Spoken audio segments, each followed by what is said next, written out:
my global entry card, my military ID card, my Texas driver's license, my Texas license to carry, because that's how we roll in Texas, my congressional card, and of course, the good old-fashioned American passport. What sorcery is this? What am I, the Black Houdini? How was I able to pull off the impossible and attain not one, not two, not three, but 6 government-issue IDs? This was brilliant, and it's exactly what needs to be said. And why hasn't it been said before? Capitol Hill yesterday, there was testimony from Congressman Wesley Hunt. Now, he is a freshman Republican from Texas. He's a graduate from West Point. And if you've never seen Wes Hunt, well, you're about to see him now, because the hearing had to do with fair voting laws and voter ID. And he had a thing or two to say about voter ID. Thank you, Chairman Durbin and Ranking Member Graham, for having me here today to speak about voting rights in America, the country that I love dearly. More importantly, I'm here to talk about the left's soft bigotry of low expectations. Because it's the Democrat Party, not the Republican Party, that thinks so little of Black America as a people of color that they make the case that being Black in America means we can't obtain a government ID to vote. And that's not only a ridiculous assertion, it's demeaning and it's insulting. When it comes down to it, many of my colleagues on the left like to pretend that we're still living in the 1950s. Well, we're not. I've got some good news for you. It's 2024, and I know what year it is because I've been Black for just over 40 years. And I'm also the son of a retired lieutenant colonel who grew up in the segregated South. You see, my parents grew up in a Jim Crow South in the 50s and 60s in New Orleans, Louisiana. Their next generation, my parents had 3 kids. My sister, brother, and I all went to West Point, all 3 of us. We all served our country in combat. And I sit before you today as a sitting United States congressman in a district in a suburb of Houston, Texas, that's a white majority district, that President Trump would have won by 25 points, and I won by almost 30 points. And that doesn't happen unless we've made some incredible progress in this great nation. Now, my colleagues on the left like to say that common sense voting laws, including requiring a government-issued ID, are racist, discriminatory, and burdensome. Do you know what my father had back in the 40s and 50s before it was even cool? A government-issued ID. And continuing in his footsteps, I too have multiple government-issued IDs. And while that might be shocking to many people in this country, people may ask, how's that happen? It's very simple. It's personal responsibility for all Americans in this country, regardless of what you look like. Sitting with me today is my global entry card, my military ID card, my Texas driver's license, my Texas license to carry, because that's how we roll in Texas, my congressional card, and of course, the good old-fashioned American passport. What sorcery is this? What am I, the Black Houdini? How was I able to pull off the impossible and attain not one, not two, not three, but 6 government-issue IDs? Personal responsibility in this country. I fought for this country as an Apache helicopter pilot to protect free and fair elections, and having a government-issued ID isn't racist, it's American. You need to have an ID to drive a car, to check into the airport, open a bank account. You need an ID for basically everything to be a responsible adult in this country, except for voting, apparently, according to the left. Black America does not need well-meaning liberals putting their arms around us and telling us how we should go to the polls. In fact, if you look at recent headlines and polls, you will find that Black men specifically in this country are more fired up than ever to participate in the next presidential election. And I think I know why, and I'm really looking forward to these results. For the record, in the 2022 midterms in Georgia, it proved that election integrity and ballot accessibility can be achieved hand in hand. After the 2020 election, Georgia passed a voter election integrity law, and subsequently, the Department of Justice filed a lawsuit against the state of Georgia, alleging that the Georgia law is discriminatory and aims to restrict citizens from voting. President Biden even called this law, and I quote, Jim Crow 2.0. Really?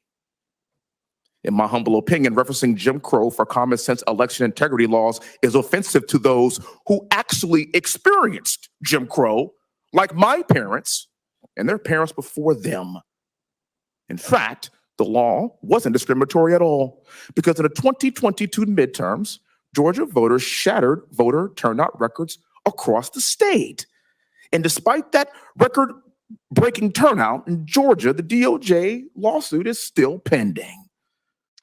Now, if you're like me and you've been waiting, begging for somebody to step forward and say exactly what you heard right there, right back at the racist Democrats who dare to continue the lie that in some way Black Americans are incapable of obtaining a photo ID, and that by requiring it, you are, some sort of racist from the 50s and 60s using a fire hose on Blacks who were trying to vote. Democrats, if you've been dying for someone to step up and say exactly what you just heard from Congressman Wes Hunt, then you've got to be a happy man right now, and a happy woman, or, wherever you are on the spectrum. This was brilliant. And it's exactly what needs to be said. And why hasn't it been said before? At least loud enough for people to hear it. To this day, we still have people who think that photo ID requirements is racist. Yet at the same time, those are the same people who mandated you get a COVID vaccine, which wasn't really a vaccine. And the only way to get it is to show your photo ID. People are going to die unless they get this shot, so they have to have it. And the only way you get the shot is to have an ID. Connect those dots for a minute. In fact, anything worth having in our society, you have to have a photo ID for.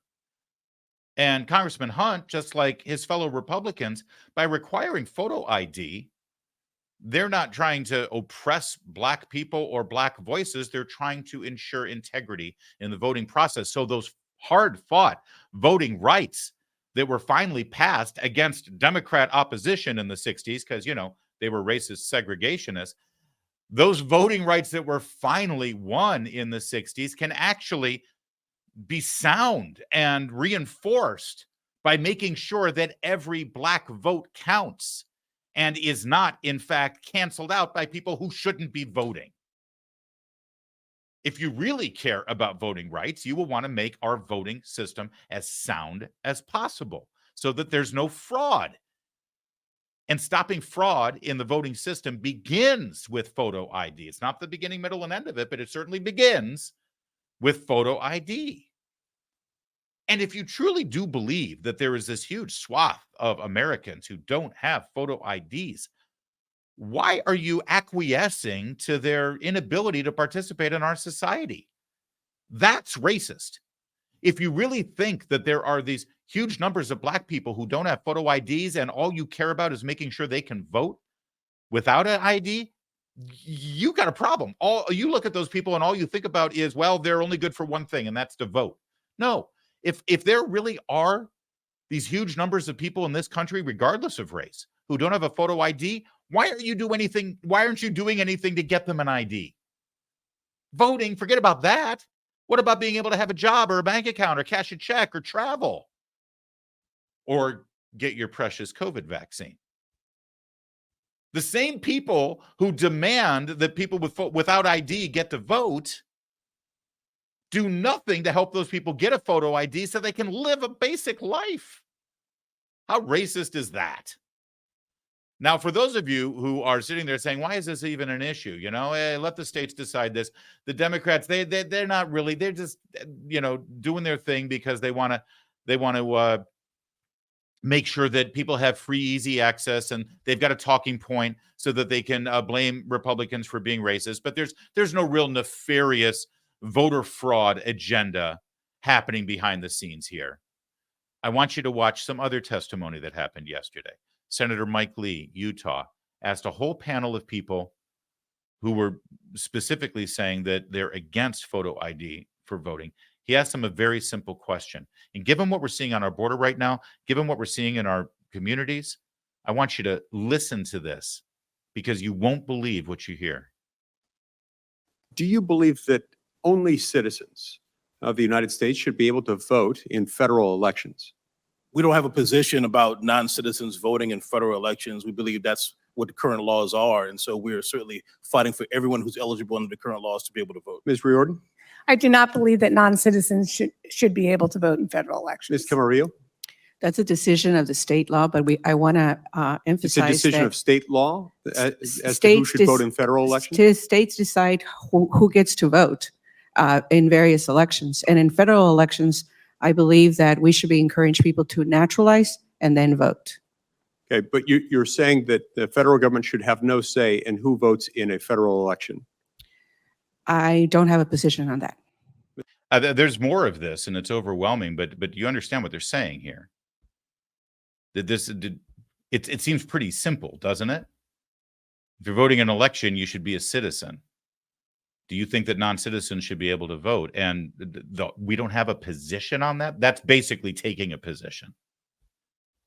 We should encourage people to become naturalized before they vote, which, by the way, as Ms. Camarillo just stated, we should encourage people to become naturalized before they vote. That implies pretty clearly that people are, in fact, voting despite the lack of encouragement to become naturalized. It gets worse. Mr. Von Spakovsky? As a first-generation son of naturalized citizens, I believe only citizens should be allowed to vote in all U.S. elections. Ms. Lakeman? Federal law prohibits non-citizens from voting in federal elections, and we support, our work focuses on enabling all eligible voters to be able to vote and cast their ballot and have that ballot counted. Okay. Do you believe that people registering to vote should provide documentary proof of their citizenship in order to register to vote? Mr. Hewitt? I think your first question kind of answers the second. Based upon the applicable rules, federal or state elections, or what have you, we know we have to follow those rules. The question is, what's the impact of those rules? Ms. Riordan? Yes. Ms. Camarillo? Voter registration cards and affidavits, when people sign them, people are signing under federal, penalties of certain, depending on the state, either criminal or otherwise. Yeah. That they're, Can I get a yes or no out of you? I'm Should they or sorry? should they not have to require documentation establishing their citizenship? it's already redundant in many states and it's already being asked. No, it's not. So this is the crux of it right here, and this is what you need to know. I'm sure you already know this. If you've gotten your voter registration when you go to get your driver's license, motor voter, it's the worst idea that's ever been proposed and passed. Sadly, it was in the mid-90s, and Republicans went along with it. When you sign the registration form digitally now, usually at the DMV or wherever it is you're getting your license, it just says, I swear under penalty of perjury that I'm a citizen of the United States. And that's it. Nobody asks for your ID. Nobody asks for a passport. In fact, most of the DMVs right now in every state in the union allow for non-citizens to have driver's license. In fact, they allow illegal aliens to have driver's license. So at the same time, the illegal alien who probably doesn't speak our language is getting their driver's license, they're also signing a thing that allows them to vote, or at least register to vote. And Ms. Camarillo there says, well, I mean, there's a penalty of perjury. Isn't that enough? Well, no, it's not, because it's never enforced. And you know that it's never enforced, and everybody knows it's never enforced. It's like when you agree to the terms of a software license, when you download a new app, nobody reads it. Nobody cares. Nobody knows what it says. The only way to actually enforce whether non-citizens or illegal aliens, for that matter, are voting in elections is to demand to see proof that the person is a citizen. Obviously. That's why this is important. And that's why Democrats don't want it. This all connects back together, you see. Because that proof of citizenship is going to be a photo ID, not necessarily a driver's license, maybe a passport.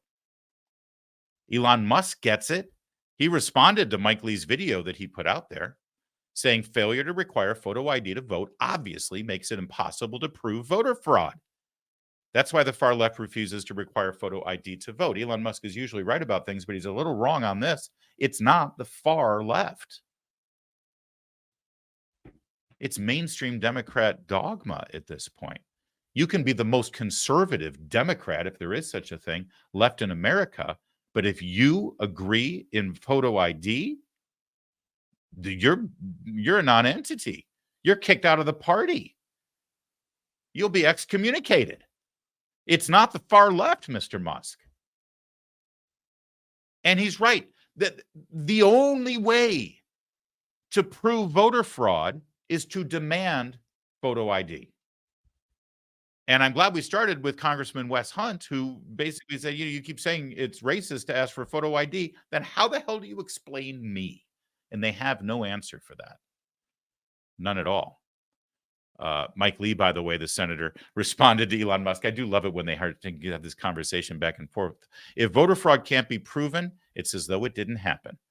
Photo ID laws make it possible to prove voter fraud. Are Democrats really so bold as to oppose voter ID laws because they want to facilitate voter fraud? That, of course, is a rhetorical question. Rhetorical questions are questions that people ask when they already know the answer. And Senator Lee is a smart man, and he does, in fact, know that answer. That's exactly why. You hear Democrats all that, oh, Republicans are constantly talking about voter fraud, but there's hardly any. In fact, there's no instances of voter fraud. Actually, there are tons of instances of voter fraud.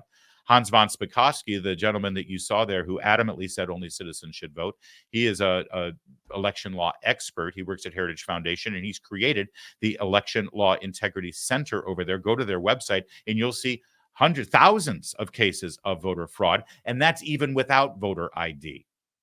The reason why they don't want voter ID is very simple. It's so they can cheat. It's that simple. It's a lot easier to cheat when you don't have to show an ID. Over in Huntington Beach, California, though, that's right, crazy left-wing liberal California. Huntington Beach is one of the last little islands and bastions of patriots, and they just voted to mandate ID for its elections. They're going nuts about it, as Molly Hemingway points out here. The state is going to try to crack down on it, but I think Huntington Beach is going to get away with it because it only applies to City of Huntington Beach elections. But it's a beginning, and it could be the start of something new across the country, especially with over 10 million people illegally coming into this country. Breaking into this country. Did you see this on Monday?